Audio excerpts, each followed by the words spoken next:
Is your kid a little quirky? That's the word I used sometimes back in the 90s or early 2000s. Back then we didn't have the same language that we use now. Maybe a child didn't pick up on social cues easily. Maybe eye contact was hard. Maybe they melted down whenever they started losing at a board game. And at the time, we might have just said, they're a little quirky. This was before we had diagnoses like Asperger's or even PDA. The term neurodivergent wasn't even part of everybody's conversation. And while special needs certainly existed, it wasn't talked about the same way it is today. What we did see, though, was the beginning of a big wave of ADHD diagnosing and medications like Ritalin. But here's why I'm bringing this up. We've come a long way in what we understand about brains, about kids, about parenting children with different learning styles and coping strategies. And maybe even more importantly, we now have access to so many more resources. Whether your child has an official diagnosis or not, parents today can tap into the experiences of people who've been studying this for years. For example, many parents in the unschooling community have been learning from people like Amanda Diekman and Naomi Fisher. Their work focuses on understanding kids in ways that move away from constant demands and toward connection and collaboration. And that fits very naturally with the unschooling approach. Because as unschoolers, the goal is to meet our kids where they are. The tricky part is that sometimes we genuinely don't know what to do. And part of that is because of the way many of us grew up. Some of us had our own little quirky traits. Maybe adults called us difficult when we were little. Maybe they said we were rebellious. Maybe they said we were a handful. Or maybe you were the opposite. Maybe you were the quiet, compliant kid who worked really hard to keep the adults around you happy. And maybe you carried a lot of anxiety because you weren't always sure how to meet those expectations. And so now we become parents. So if we didn't grow up seeing a lot of kindness and understanding when kids struggled, when things got tense, we didn't have a lot of modeling calm and forward ways to handle those kinds of moments. Back in the 90s, we certainly didn't know as much, but we do now. And that's important. Whether your child has a neurodivergent diagnosis or not, whether you do or not, there is so much we can learn from the parents and professionals who've spent years studying these patterns. And interestingly, the unschooling world overlaps with this in a really meaningful way. A lot of families come to unschooling because their child was struggling in school. Sometimes there's a diagnosis, sometimes there isn't. But parents can see that the school environment simply was not working for their child. Here's what many families discover. When you remove the constant pressure of school, the schedules, the expectations, the comparisons, the pressure, things often improve dramatically. Kids can relax. Parents can start focusing on rebuilding connection instead of constantly noticing where a child is falling short because they can't fit in the school system. We can switch. We can pivot and start noticing their strengths. They can build on interests. They can develop coping strategies that actually fit the child instead of forcing them to fit that system.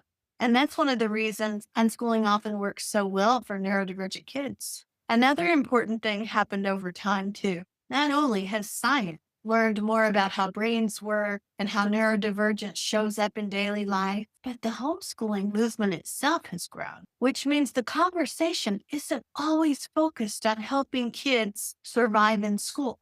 There are now people studying kids outside of traditional school settings, which makes their insights incredibly helpful for families who are unschooling. In my membership community last year, we actually spent some time discussing a few books that many parents found helpful. One was Declarative Language by Linda Murphy. Another is Low Demand Parenting by Amanda Diekman, and A Different Way to Learn by Naomi Fisher.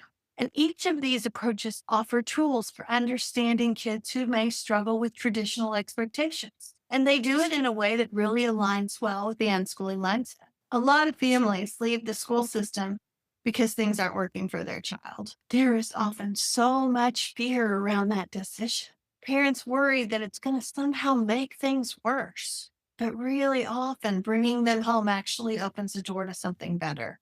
When you can step away from focusing on what will help them be successful in a classroom you can figure out what your child really needs. And a lot of those needs have been hidden in a school environment. So, why I'm bringing all of this up is because the Unschooling Summit is happening this month, and there are many speakers who focus specifically on neurodivergence in unschooling families. And that's kind of rare to find. So, the event is free, and I've included a link in the show notes. If you sign up using that link, it also helps support Unschooling Mom2Mom, which I really appreciate. I will leave a list in the show notes and probably at the blog post about the names of the speakers and the topic that they're going to be speaking about so that you can find the ones that will really help you. I'll be speaking on the second day about the role of the unschooling parent, especially what happens when unschooling doesn't go quite the way you thought it was going to go, because that happens sometimes. And learning how to navigate those moments is part of the journey. So there's over 60 speakers at the summit, and at least a dozen of them are talking about neurodivergence. So there'll be roundtables and fireside chats where you can actually ask your own questions. And again, it's free. I'm really looking forward to hearing some of these speakers myself. And speaking of that, I have a short clip coming from Melissa, one of the co-founders of the Unschooling Summit. She's an unschooling mom herself and part of a neurodivergent family. It's a quick clip explaining what they have to offer. And we might start doing these more often, little clips from other people within our community. Let me know if you think that would be fun. So let's listen to her now. Kia ora, Melissa here. I'm one of the co-founders of the Unschooling Summit. I'm obviously the one based in Aotearoa, New Zealand, as you will tell from my accent. We are delighted to have Sue Patterson along this year at the Unschooling Summit.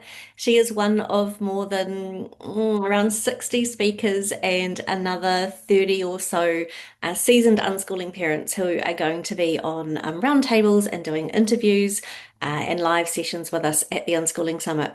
This is a summit for anyone that is interested in learning outside of the mainstream, whether you're just curious about unschooling, whether you're home educating and want to get some different perspectives, or whether you're fully down the unschooling path and want to dig deeper with some of our really in-depth speakers. So we would love to see you there. It's free. It's online. Every session is online for 48 hours viewing to acknowledge our international time zones that we're working across. And we would love you there. Big focus for me on neurodivergent families and Indigenous families. And yeah, just so much goodness. We'd love to see you there. Ka kite. The bottom line is this: all of us have kids who struggle sometimes. All of us run into moments that are confusing and challenging. So why not learn from the parents, the people who spent years thinking about these situations, especially those who understand it within the unschooling framework? You can join me at the Unschooling Summit. So I'll actually be speaking in two places: my talk on the role of the unschooling parents, and a final panel discussion about grown unschoolers. If these podcast episodes help calm your nerves a little about unschooling, be sure to follow and subscribe so new episodes will keep showing up in your feed. And if you'd like daily encouragement from me while you're figuring this all out, you can try my Creating Confidence Daily app. You can try it free for 7 days, and the link is in the show notes for that too. So thanks for listening and happy unschooling.